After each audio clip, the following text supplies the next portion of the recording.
लेकिन supreme court फैसला देती। सुप्रीम कोर्ट को लग रहा था कि हम ही हैं, हम देंगे तो ठीक है, नहीं देंगे तो कुछ नहीं होगा। लेकिन गुजरात की धरती ने बापू को भी पैदा किया है।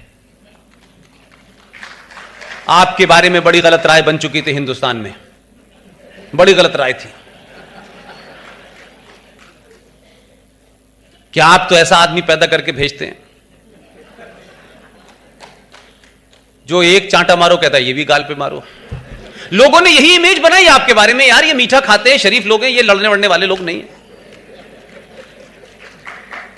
लेकिन मुझे सुख और मुझे खुशी इस बात की है कि मैंने अपने जीते जी देखा कि जो आपने गलती की थी उसका जल्दी आपने प्रायश्चित भी कर लिया।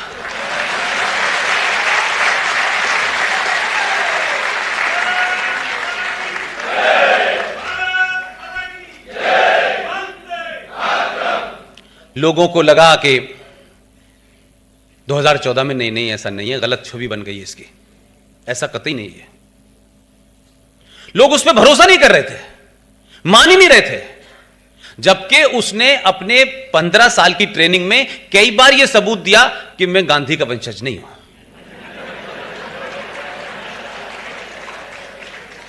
उसने बहुत कोशिश करी कि ये जो संविधान है, ये धारा है, ये ऐसे पास होगी, ये संविधान में यहां लिखा है।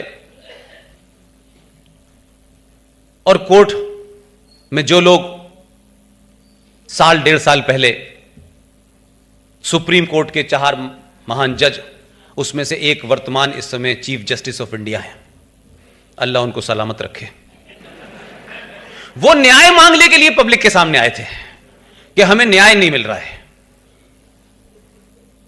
तो देश ने उस पर प्रतिक्रिया की। हमारी भी समझ में नहीं आया कि सुप्रीम कोर्ट किससे न्याय मांग रही है, पत्रकारों से, जो पहले से बेरोजगार हैं, इनके पास तो पहले से न्याय नहीं है। लेकिन मैं ये कह रहा हूं कि समाज के बदलाव का असर क्या होता है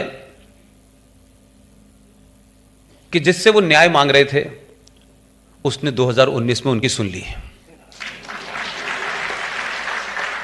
उन्होंने कहा कि आप इस मसले में न पड़े, खामखा अपने दिमाग पे जोर डाल रहे हैं बुढ़ापे में, मैं इसका हल संसद में निकाल देता हूं। अब ये महज इत्तेफाक है। अब मैं कह सकता हूं कि भाई हो सकता है कोई दैवीय शक्ति काम कर रही हो, क्योंकि हम सब ये मानते हैं, खासतौर से मैं, पूरे ग्रुप में जो 10-12 लोग हैं उसमें से मैं सबसे बड़ा नॉन बिलीवर हूं कि मैंने अपने जीते जी बहुत सारा, जब बचपन में तमाम चीजें देखी जाती हैं, तब मेरी जिंदगी में मस्जिद था, कुरान थी, नमाज थी, अजान थी, कलमा था, शरिया था, हदीस था, इसके अलावा मेरी जिंदगी नहीं थी कुछ। मैंने भी मंदिर नहीं देखा था। अब लोग कह रहे हैं कि तुमने जितने मंदिर देखे हैं यार, तुम तो रिकॉर्ड बना रहे हो। तो मैंने कहा पिछले 25 साल की कसर निकाल रहा हूं मैं। तो आप ये सोचें कि हम सब ने सिर्फ यही कोशिश की कि किसी भी तरीके से कोई पॉलिटिकल ग्रुप से एफिलिएट नहीं करना है। सत्ता का अपनी ताकत होती है, सत्ता के अपने आकर्षण होते हैं, और कहा कि किसी भी कहीं हम ऐसी जगह भी नजर नहीं आए कि हम सत्ता के शीर्ष के लोगों से हाथ मिलाते हुए तस्वीर डाल रहे हैं फेसबुक पे। क्योंकि अगर यह लड़ाई लड़नी है आपको, तो आपको बाहर से रह करके ज्यादा ताकतवर तरीके से लड़ सकते हैं। और जब यह लड़ाई लड़ी तो उसके परिणाम आपके सामने हैं। अब आपका जो कहना है कि 35 पे जाने और 370 के हटने के बाद से क्या हुआ है या क्या है, हमारी पूरी टीम ये मानती है कि ये आखिरी लड़ाई है जो 370 और 35 के खत्म होने के बाद हुई है। और यह बहुत गंभीर है, बहुत चुनौतीपूर्ण है, बहुत चैलेंजिंग है। इसको आप इस खुशी में मत निकाल दीजिएगा, इस गफलत में मत पड़ जाइएगा कि प्रधानमंत्री आपका है, गृह मंत्री आपका है, अब तो हट गई है, अब हम सो रहे हैं दोबारा से। कम से कम 500 साल तक इसी विचारधारा के लोगों को सत्ता पे बिठाएंगे, तब बात बनेगी।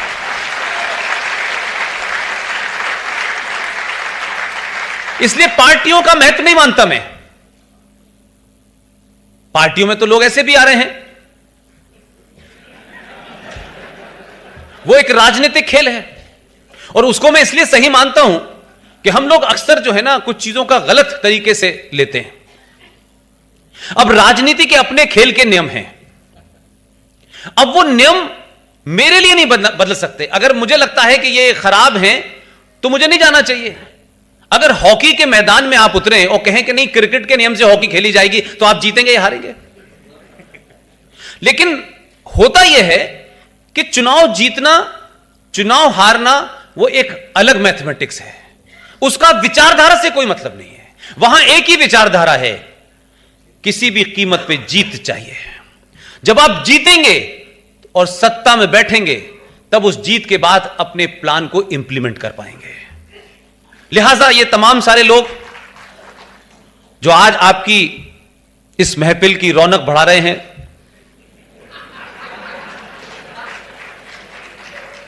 जब ये लोग और इनके नेता आदर्शवाद की पराकाष्ठा पे थे, अद्भुत पराकाष्ठा थी, जब ये इन्होंने आदर्शवाद पे थे तो ये पार्लियामेंट के अंदर एक फूल दो माली थे। तो प्रैक्टिकल पॉलिटिक्स क्या होती है, उसका विचारधारा से कोई संबंध नहीं होता। विचारधारा जब शुरू होती है जब आप सत्ता पे काबिज होते हैं और जब आप काम करते हैं। आपके बड़े अच्छे विचार हैं, आप घूमते रहिए। ये सन 70 से कितने साल तक बाहर ही घूम रहे थे बेचारे। ये सीधे हाथ से उल्टे हाथ, उल्टे हाथ से सीधे हाथ ही नहीं जा पाते थे। पार्लियामेंट में एक ही तरफ बैठते थे। लिहाजा आपको अपनी बात को नाफिज कराने के लिए डकैतों का, गुंडों का, बदमाशों का, लुटेरों का, सबका साथ लेना पड़ता है। आप आदर्श की स्थिति में नहीं रह सकते कि देखिए बुरे लोग आ रहे हैं बीजेपी में। अगर मैच जिताने के लिए 11वां खिलाड़ी तेंदुलकर थोड़ी नहीं होगा कोई, वो तो कहीं भी मार देगा, इधर भी मार देगा, इधर भी मार देगा, उसे पता ही नहीं है, उसको तो रन से मतलब है। तो राजनीति में जीत हार का नियम अलग है, उसकी विवेचना, उसकी एनालिसिस करते वक्त उनका आप जो है राजनीति उसका विचारधारा से जोड़ें, आदर्शवाद से जोड़ें, ये गलत है। मैं समझता हूं जाती है इन विचारों के साथ में। इन्हें पूरी छूट दें कि अगर राष्ट्र के लिए इनको झूठ बोलना है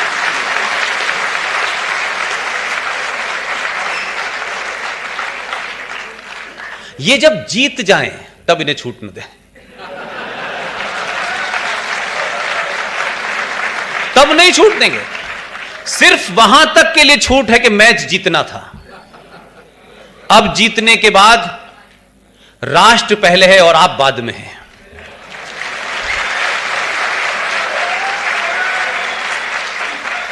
तो हमारा समाज किसी से भी आदर्श स्थिति की बात क्यों करता है भाई? क्योंकि यह समाज आदर्श नहीं है, यह परिस्थितियां आदर्श नहीं है। आप 5000 साल पुरानी सभ्यता, उन परंपराओं, उन विश्वास के साथ आप जी रहे हैं, लेकिन यह समाज जो है वो समाज नहीं है। इस समाज में आप झूठ बोलेंगे और इतना झूठ बोलेंगे कि किसी तरीके से यह समाज चलता रहे। सरकारें तो चल सकती हैं झूठ बोल के, समाज नहीं चलता है।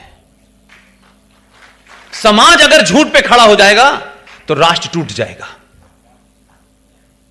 लिहाजा हमारी 70 साल में ये जो स्थिति बनी है कि जो 1947 के हालात थे वो 2019 में हमारे सामने खड़े हुए हैं। सिर्फ इतना ही फर्क है, अगर आप एक लाइन में जानना चाहते हैं। जितनी चुनौतियां उस तथाकथित आजादी के बाद भारत के सामने हुई और उस 70 साल में हमने बहुत दिल जीता, बहुत विश्वास जीता। गांधी जी ने हिंदू धर्म का एक महत्वपूर्ण भजन, उस भजन की लाइन इसलिए बदल दी कि शायद ये मुझे मेरे हो जाएंगे। वो भजन ओरिजिनल मौजूद है, उसके लिखने वाले मौजूद हैं, लेकिन हमने अपने लोगों को मूर्ख बनाया। जो दुश्मन थे, जिन्होंने देश का बंटवारा धर्म के नाम पे किया और हमने मान लिया, उनका एजेंडा कल भी क्लियर था और आज भी क्लियर है। लेकिन हमारे नेताओं ने हमको मूर्ख कैसे कैसे बनाया। क्या आपने कहा कि ईश्वर अल्लाह तेरा नाम सबको सम्मति दे भगवान। ना उसमें ईश्वर का जिक्र था ना अल्लाह का जिक्र था, लेकिन यह रटा दिया आपको। फिर आपको दूसरा रटाया गया, उन्होंने एक झूठ बोला। अब उस वक्त भी ऐसे लोग होंगे, हो सकता है हम जैसे पागल हैं, हम शायद जबान से बात करते हैं, कुछ लोग जबान नहीं चलाते थे, कुछ और चलाते थे। उस वक्त भी कोशिश की, उनको लगा कि इस झूठ में पूरा देश गुणगान कर रहा है, हम 1000 साल के बाद तथाकथित तौर पे आजाद हुए थे, कुछ थोड़ा सा हमको एहसास तो था लेकिन ताकत नहीं थी, लिहाजा हमने गांधी जी को मान लिया। फिर गांधी जी को लगा ये तो समाज बहुत अच्छा है, इसे तो कोई भी घुट्टी पिला दो। उन्होंने इसी गलत फहमी में एक बड़ा स्टेटमेंट दे दिया। देखिए मैं एक बात साफ कर दूं आपको, ये इसलिए करना पड़ता है, ये रिकॉर्डिंग बहुत दूर तक जाती है।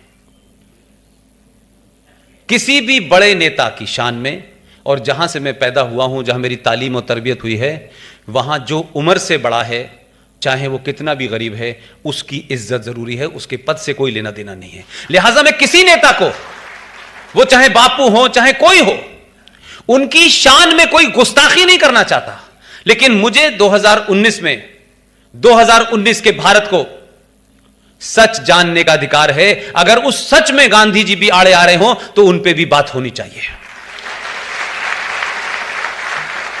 और आपकी तो संस्कृति ऐसी रही है, यह देश तो राम के ऊपर सवाल उठाता है, सीता पे सवाल उठाता है, लक्ष्मण पे सवाल उठाता है, और कहीं कोई दंगा नहीं होता। तो गांधी जी क्या इन सबसे भी ऊपर थे?